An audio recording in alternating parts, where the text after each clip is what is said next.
what a game. No, I rephrase, Robbie Mustoe. What a second half. Because the first half wasn't great. We were a little bit scratching around at half-time for highlights to show you and things to talk about, I'm not going to lie. But that second half, where do you take that? Are you taking that to Leeds or are you taking that to Liverpool in your mind? Let me start with Leeds United, first of all. The manager made substitutions, 3 subs just after the hour mark in the second half when they were down. Made all the difference. You got 2 wingers came on, a more attacking midfield player, Tanaka came on, Rebecca, which of course got the late goal. Other than that, the story does swing back to Liverpool. What have we been saying all season about Liverpool? We've been saying defensively, not good enough, conceding too many goals from set pieces, and we saw the same today. A couple of things I know for sure. That Hugo Ekitike is the best striker at the club right now. He's always looked sharp, he's got his goals, and Dominic Szoboszlai also had a very, very good game, but the worries will be about defensively, and we'll get into it in terms of Ibrahima Konate, but this is kind of cool, and I'm pleased for Daniel Farke, because I think he's a good manager and deserves time at this club. Leeds United coming off a really difficult run. They lost against Villa, lost against Manchester City, but then they beat Chelsea, and today they've drawn against Liverpool. Halfway through that run, reports were strong that this man was hanging on to his job by a thread. Well, there's more than a thread now. He's got a whole handle of material, hasn't he, Lee? He's doing all right. Well, he's got the spirit that the fans have got, and he wants to make sure the players get that. I'm sure they do. We talked about that before the game, about how they need to use the crowd, how they need to use that energy. It was like 3 extra men in the last 5 or 10 minutes. They were incredible. That says everything about Leeds today, and it says everything about Liverpool, as Robbie said. All the bad things about Liverpool you could see in little bits of the game. It's a game they should, you know, the ex-champions from last year or the previous champions should go and win that game, and they didn't. So let's talk about the defence. Let's talk about Liverpool's problems. Let's talk Konate. Let's talk Virgil van Dijk. Let's talk Kerkez. Go. Well, relationships on a football pitch make a difference between a team that's together and not, and never more so. You can have a partnership up front, they feed off each other and get goals.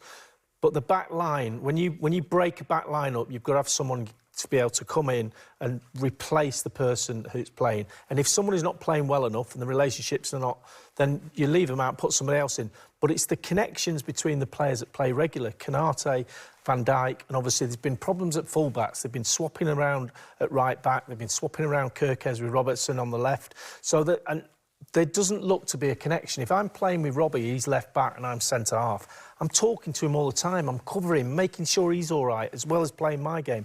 There doesn't seem to be that going on between Konate and his right-back and also Van Dijk and his left-back, whoever that is. There's a breakdown, and that's a training ground thing, that's a pride thing, that's part of being a good defender. Plus, individuals. Ibrahima Konate, been a big fan of him since his time at Liverpool, but... You know, we can talk about connections, and also the manager's changed the team structure to be more defensively sound. He has said, rightly so, I've got to change something to be closer to getting clean sheets.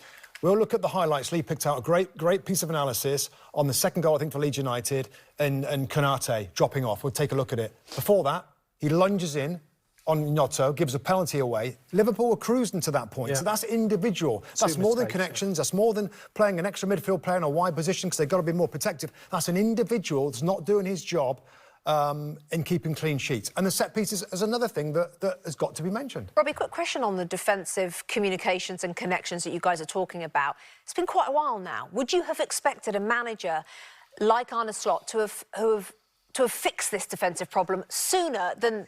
He has done. He would love to have had Mark Gay. There's your answer right there. Yeah, he's got very few options. So then make them better? Yeah. And he hasn't. Are you surprised that he hasn't yet fixed this? What's I'm more surprised about and certain about is set pieces. A manager can have a big influence in set pieces. When they start conceding them, he can then do more training, more video analysis, maybe change from man-to-man to zonal or a mix, try and improve that. That's a massive goal they've conceded from a set piece. It's gone to the back post. Liverpool could have got Gay if they'd have gone in and got him. Earlier. They didn't. They didn't go in early enough. They didn't do their business right. They've done some business in the summer. They've spent a lot of money. That would have been, for me, a key player to sign. Yeah, but they still won the league last season.